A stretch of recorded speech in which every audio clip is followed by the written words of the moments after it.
Hello नमस्कार दोस्तों, आपका स्वागत है मेरे यूट्यूब चैनल पर। जैसा कि हम थंबनेल देखा, बहुत सारे आउटसोर्स भाइयों द्वारा लगातार कमेंट किया जा रहा था कि जो शिक्षा विभाग का 15 सितंबर को जो अनुबंध समाप्त होने वाला था उस संबंध में जानकारी दो। मैं आपको आश्वस्त करना चाहूँगा कि इससे पूर्व 2021 में ऐसे ही अनुबंध दूसरी कंपनी को गया था। शिक्षा सॉल्यूशन से एमपीकॉन को गया था शिक्षा विभाग का अनुबंध। उस समय बहुत सारे समस्त डाटा एंट्री ऑपरेटर को सेवा से पृथक कर दिया गया था, लेकिन जब वे कोर्ट गए तब उन्हें वहाँ राहत मिल गई थी। और यह आदेश है कोर्ट का 23/12/2021 का WP 28-361/2021। इसमें उन्होंने कोर्ट ने स्पष्ट बोल दिया है, देख लेते विस्तार पूर्वक। वर्तमान याचिका के माध्यम से याचिकाकर्ता दिनांक 10/12/2021 और 13/12/2021 के आदेश की वैधता पर सवाल उठा रहे हैं। अनुलग्नक P1 के माध्यम से आयुक्त लोक सेवा संचालनालय द्वारा सभी जिला शिक्षा अधिकारी को सहायक एजेंसी नियुक्त करने के निर्देश जारी किए गए। आउटसोर्सिंग के माध्यम से अनुबंध के आधार पर ग्रेड 3 डाटा एंट्री ऑपरेटर है। याचिकाकर्ताओं के वकील ने कहा कि याचिकाकर्ता वर्ष 2018 से अनुबंध के आधार पर सहायक ग्रेड 3 डाटा एंट्री ऑपरेटर के पद पर काम कर रहे हैं। उन्होंने कहा कि 10/12/2021 के निर्देशों के अनुपालन में विकासखंड शिक्षा अधिकारी ब्लॉक राजनगर जिला छतरपुर द्वारा rival consultancy service private limited Chhatarpur को दिनांक 13/12/2021 पत्र जारी किया गया है, जिसके तहत सहायक ग्रेड 3 डाटा एंट्री ऑपरेटर की आउटसोर्सिंग सेवाएं प्रदान करने के लिए उक्त एजेंसी के पक्ष में पहले से दिया गया अनुबंध रद्द कर दिया गया है।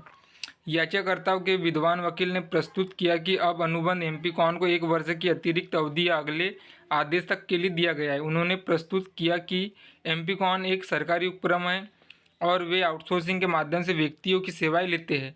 उन्होंने प्रस्तुत किया कि डिवीजन बेंच ने रीट अपील संख्या 418/2017 मध्य प्रदेश राज्य बनाम पुनीत मोहन खरे के आदेश दिनांक 5/2/2018 और रीट याचिका संख्या 13/717/2021 दीप्ति पांडे और अन्य बनाम भारत संघ और अन्य के आदेश दिनांक 17/8/2021 के तहत उसी मुद्दे पर विचार करते हुए निर्देश दिया कि अनुबंध कर्मचारियों की सेवाओं को अनुबंध कर्मचारियों के दूसरे सेट से प्रतिस्थापित करना उचित नहीं होगा।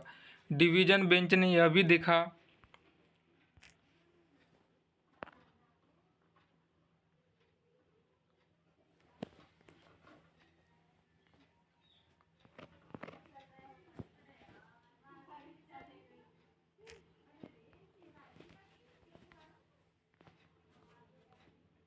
चूँकि याचिकाकर्ता कुछ निजी एजेंसी के अधीन काम कर रहे थे, लेकिन निजी एजेंसी का अनुबंध समाप्त हो गया, इसलिए उक्त कार्रवाई के तहत याचिकाकर्ताओं की सेवाएं भी समाप्त कर दी जाएंगी। न्यायालय ने इस तथ्य का संज्ञान लिया कि एमपीकॉन एक नई एजेंसी है जिसे अनुबंध दिया गया है। वह याचिकाकर्ताओं की सेवाएं ले सकती है जो अनुभवी व्यक्ति है और 2018 से सहायक ग्रेड 3 डाटा एंट्री ऑपरेटर के पद पर काम कर रहे हैं।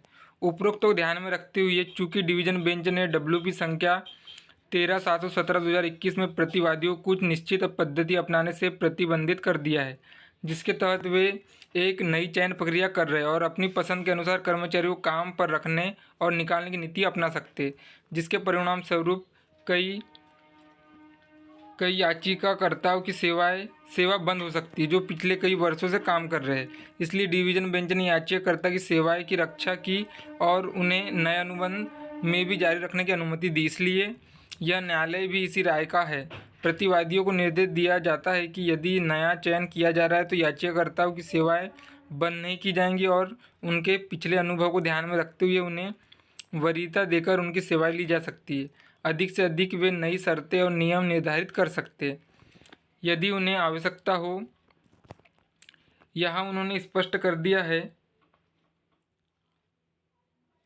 इसलिए यह न्यायालय की भी राय है। प्रतिवादियों को निर्देश दिया जाता है कि यदि नया चयन किया जा रहा है तो याचिकाकर्ताओं की सेवाएं बंद नहीं की जाएंगी। यहाँ उन्होंने स्पष्ट कर दिया है कि पुराने कर्मचारियों को नहीं निकाला जाएगा और उनके पिछले अनुभव को ध्यान में रखते हुए उन्हें वरीयता देकर उनकी सेवाएं ली जा सकती है। अधिक से अधिक वे नई शर्तें और नियम निर्धारित कर सकते हैं यदि उन्हें इसकी आवश्यकता हो तो उन शर्तों और नियमों का वर्तमान याचिकाकर्ताओं द्वारा पालन किया जाएगा। प्रतिवादियों को 7 दिनों के भीतर पंजीकृत तरीके से प्रक्रिया शुल्क का भुगतान करने के लिए नोटिस जारी किया जाएगा। यह बहुत महत्वपूर्ण लाइन है कि उन्हें सेवा से पृथक नहीं किया जाएगा, उन्हें ही मौका दिया जाएगा वरीयता क्रम में। और चाहे इसमें दिक्कत ये हो सकती है कि कोई बाउंडेशन नई फर्म रख दे कि CPCT अनिवार्य कर दे, या इसके अतिरिक्त ग्रेजुएशन में 50% से अधिक अंक रख दे। यह चीज़ अगर नहीं होती है तो वही कर्मचारी, जो पुराने कर्मचारी, उन्हीं को यथावत रखा जाएगा। धन्यवाद।